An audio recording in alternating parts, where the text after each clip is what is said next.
It's the worst part of the day, putting these shoulder pads on. You gotta do this every day now. That's cool. Good. No, that wasn't too bad. Besides, you almost choked me. Oh, close. All right, I'm Gucci. I'm ready for war now. Here we go. Everybody's excited for football to be back, and I'm excited for the whole team because I feel like we came up short last year. Hey, it's a holiday when I'm mic'd up. Yes, sir. Bake. I'm about to get in the kitchen.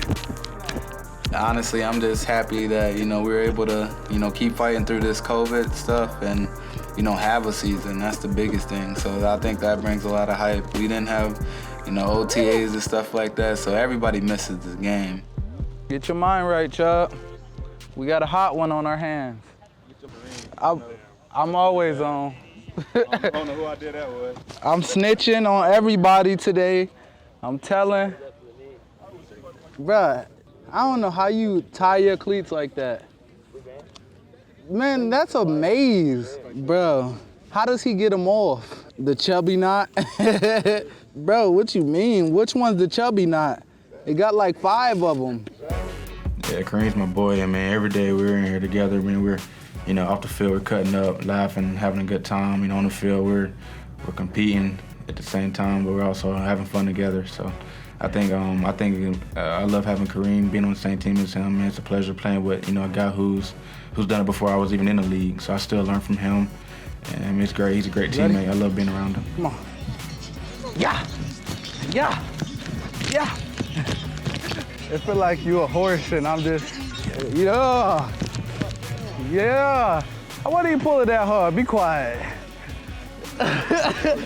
Bruh, that's how you gonna do me?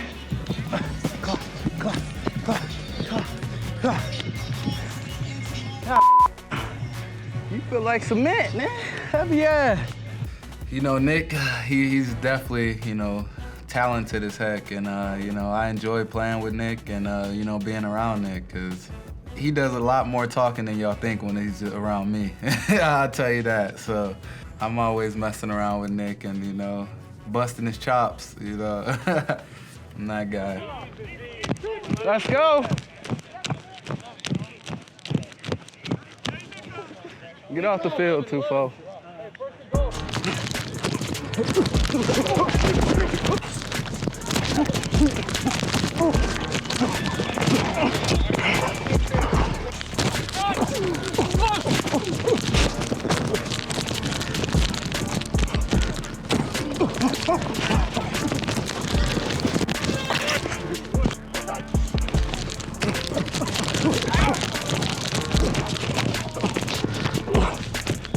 Hey, good work, man. That's where y'all seal that edge. Them Cleveland boys different, bro, I'm telling you. We cuckoo for Cocoa Puffs.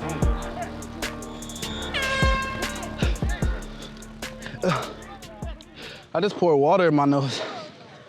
It was kind of refreshing, though. It kind of felt good.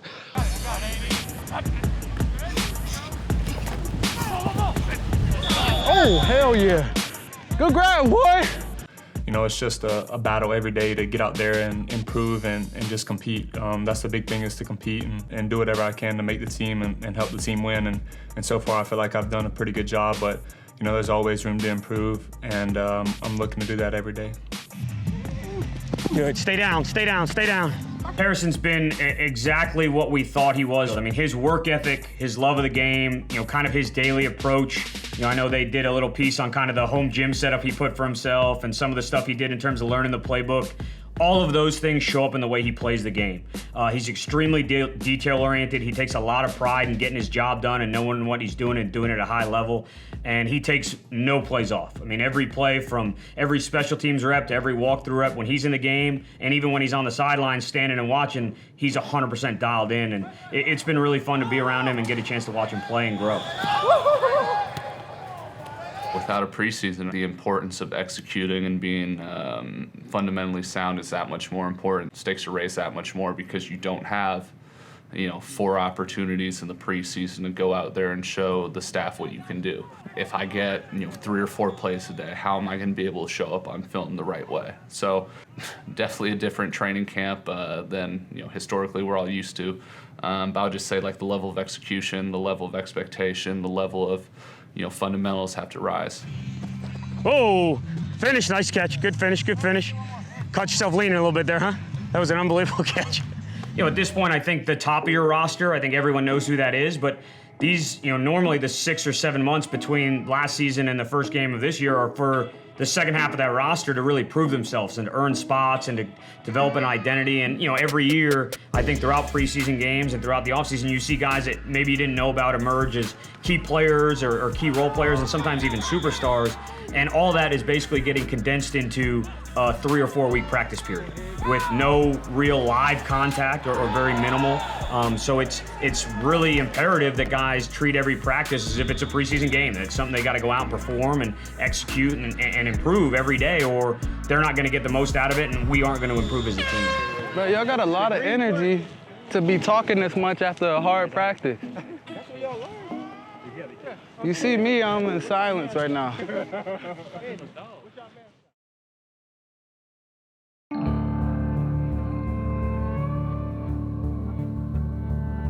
Throw it. Yeah, that's it. All right, let's go to work. It was important for us as a defensive staff that we just got in a room one day and we wanted to establish a defensive identity for us. We want to tie it all together with no bark, all bite, which means let's not go out and talk about it. Let's really get on the field and be about it. And the guys have really embraced that, and I feel like that's what they're doing so far throughout training camp.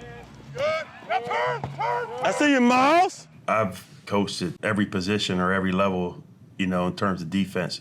But my expertise was always in DBs because that's what I played. Just over the years, you learn as a coach, too, that, you coach some veteran guys that they may not be able to do it by the book. Like, they can do it better a different way. So I've learned that part of it, too, where there's some give and take to coaching DBs. Stay on top.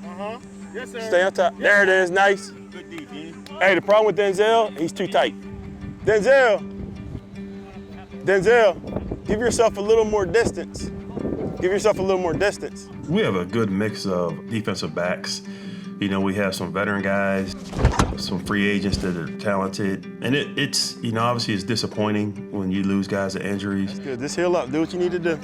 But unfortunately, that's part of this league. It happens everywhere you go. It's happened everywhere I've been. And it's really next man up.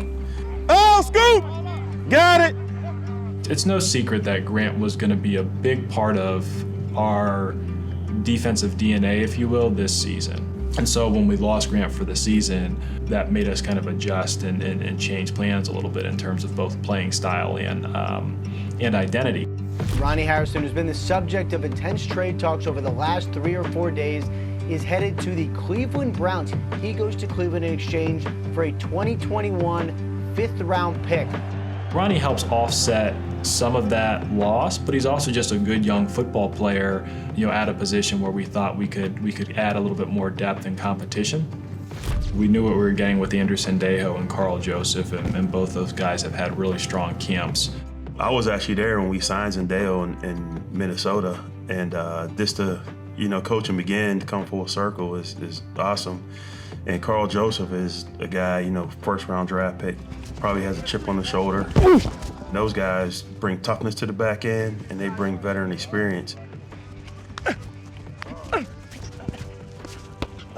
It's unfortunate, but injuries happen. Nobody's gonna feel sorry for us. Ravens not gonna feel sorry for us if we have injuries. So next guys gotta be ready to step up. Hey, watch the ball. Watch the ball.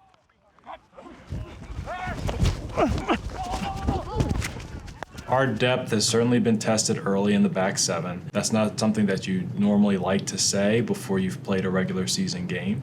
And at linebacker, losing Mac is tough. But we do have guys who have at least had strong camps. What's been great is the competition. So we have Jacob Phillips, drafted in the 3rd round, and he's been a missile for us. He likes contact, and he's learning. Sione Takitaki has really spent a lot of time focusing on how he learns in his body in the offseason. He is in the best shape of his life. BJ Goodson, he takes notes on everything. He wants to be right. He helps us make the calls, and he's done a good job of changing his body. And Malcolm's seen everything. He's a very focused, very smart individual who makes things easy in his head, and he's played in similar systems, so he's got a lot of upside for us. When I came in the league, I was a 7th round draft pick. It was a lockout, so we had no off season. It was like first day of practice was pads, let's go training camp in the NFL, grown man business. So I had to learn the game pretty quickly, and you learn along the way that it's the people that make these things special. The people and the bond between them is what, results in wins and losses at the end of the day. Carl, what's up? Man, I was looking for you during the warm-up. Like, where my dog at? Bring your dog to work day. I was with Carl in Oakland when he was a rookie, a young pup. And when I showed up to work out, I was like, oh, I know these guys. And, it's coaches that I've had before, and Coach Tarver, Coach Bloom, Coach Woods. So I'm familiar with, how they want to do things, and obviously just try to be professional, number one. I got you. No, Sione. Yeah, I got you. Sione. It's fun to watch our players compete on all sides of the ball, the whole team, because there's offensive guys that they all have a different skill set. There's guys that run routes better of the running backs. There's guys that run hard. There's bigger guys. There's longer guys. And you're getting everything. So it's a great learning experience for our linebackers. Unicorn-esque. He really good like that. Hey, if you thought it was a myth, it ain't.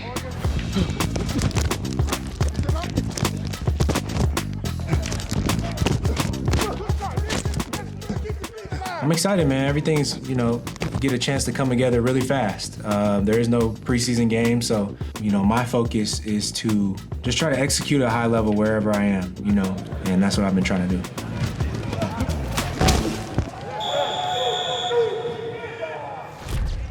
Happy birthday, Tar! Oh, man, you trying to keep a secret. That time ticking for that ring. Yeah, I know that time's ticking. Let's go get one of those. Let's end it on that. Ring on 3. 1, 2, 3. Ring. All right. You 4 guys, we'll see you. Cat, next one. Thank you. Just making sure everybody stays safe distance. I have the Connexon on at all times. Whether they're at practice, in the building, in the meeting rooms. You can see Dave's got his down on his side. Brad Melland and his staff have done a great job implementing kind of NFL and NFLPA protocols and guidance, disinfecting helmets, shoulder pads, uniforms, etc. on a daily basis. What we'll do as the players come off the field, we'll ask them for their helmets. We'll grab their helmets, we'll put them up on the racks. We'll help them with their shoulder pads off here as well. And then we'll take their shoulder pads and we'll start laying those out here out in the sun. Anybody want to help out? Ready? Push on my chest, put your hand on my chest. Ready? We're gonna start our end of the day disinfecting process. The helmets, the shoulder pads, the shoes in the locker room. Simple steps that we're taking of literally spraying on the inside of every single one. It's an extensive process. They've built some custom racks, and they're actually wheeling the helmets into our room that has UV lights at nighttime. Now we're gonna do the exact same thing, hitting all the shoulder pads with a spray. We'll do this after every practice. From head to toe, an all-inclusive and encompassing effort to ensure that our guys have clean, safe, disinfected equipment when they walk out on the field each day.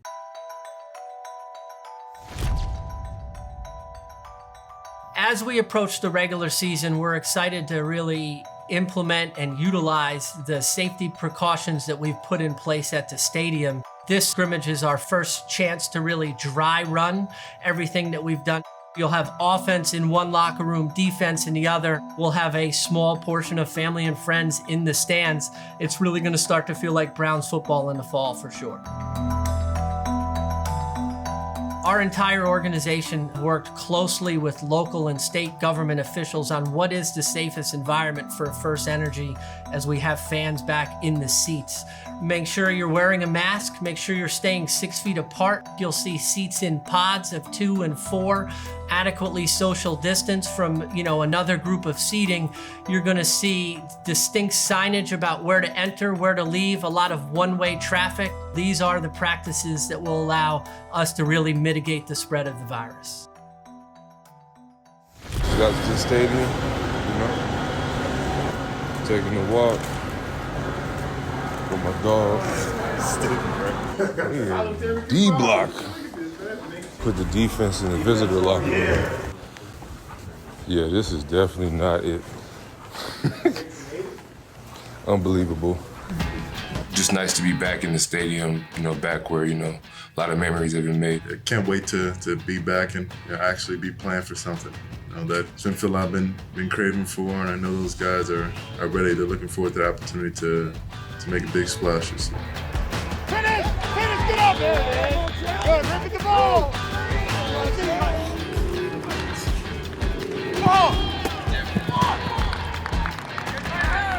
I ain't mad about it. I want to see Bake prosper. I do. I want to be up and be able to rush.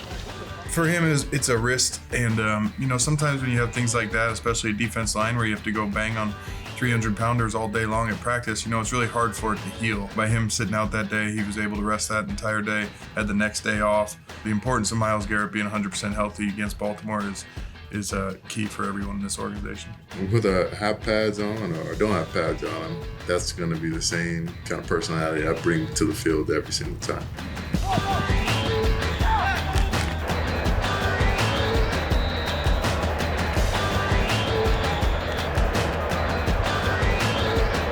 Somebody gotta win! Somebody gotta win! I thought we played okay. I thought on both sides we kind of did some good things. But I asked them after the practice if they can just focus on working, focus on getting better and not believing that we're there. Because we're not. We got a bunch more work to do.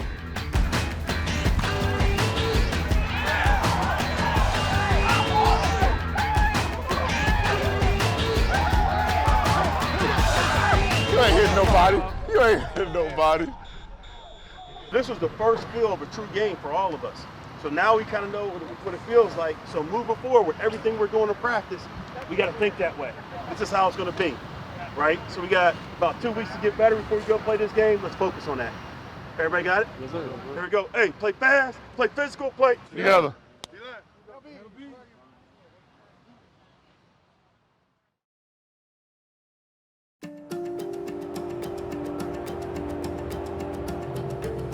So today is the final dress rehearsal before roster cuts. We're doing basically what's a mock game, and it's one last light practice for all of our guys before we have to reduce the roster to 53. All right, we've missed you guys down in Berea. It has not been the same without the Browns fans, so it's great to have you in our building. Thank you for being here. We have a saying here, we're no bark, all bite. And I think you're gonna see that from this group, that at the end of the day, we're about the work. And we're real excited to get started on September 13th. And again, thanks for being here. It's always a difficult decision to cut down time, especially the ones that I would consider to be irrevocable, when you release a guy. Andrew's ready. There's no doubt, and I think he was ready for this role. It's always hard when you get down to the 53 because there are always players you like that you don't want to cut, right? And now for the first time, he's going to have to make that final call, but I think he's more than ready for it. I feel really good as we head into cutdown week and feel good about the guys that we have on the roster. They've done a great job in camp. The coaches, they deserve a ton of credit for getting these guys prepared and ready to play. And we're looking forward to growing with them and supporting them as we go through the regular season. When you finally set your 53, that's your team. Those are your guys. And going into week one, you got 53 guys that you're counting on. and we go through every single player, and we take as much time as we need so that when we do get to the final cut down, we've been having a dialogue really throughout this whole month.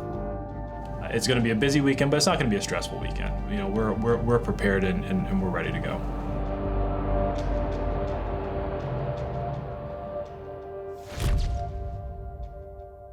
The cut-down process really isn't that much different this year for our own team. We're a very collaborative group, and we solicit a lot of input from people, across the building, and it's really just open and honest discussions that's based on, performance, throughout training camp. It's a challenging enough transition into the NFL in a normal year for rookie players across the league, and it's certainly that much more challenging in a very abbreviated offseason. I think our guys have responded well.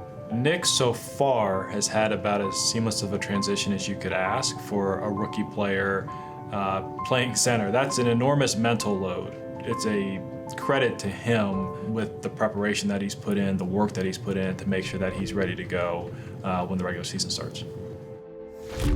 I saw on the internet the 53 man, so I was like, okay, sweet, I'm on there. But it's been a wild journey for a wild couple long months. Once all the COVID stuff started happening, my anxiety was through the roof. When I was just sitting around doing the virtual stuff, because I just didn't know what to expect about anything. Actually getting here and actually doing stuff actually helped me, because I'm not the type of person that just sits around and just waits for things. So actually getting a routine and getting a schedule and being able to run with the ones while JC was hurt, kind of helped with me making the team. It's all behind me now, and I'm just looking forward to seeing how the season unfolds for us and moving forward.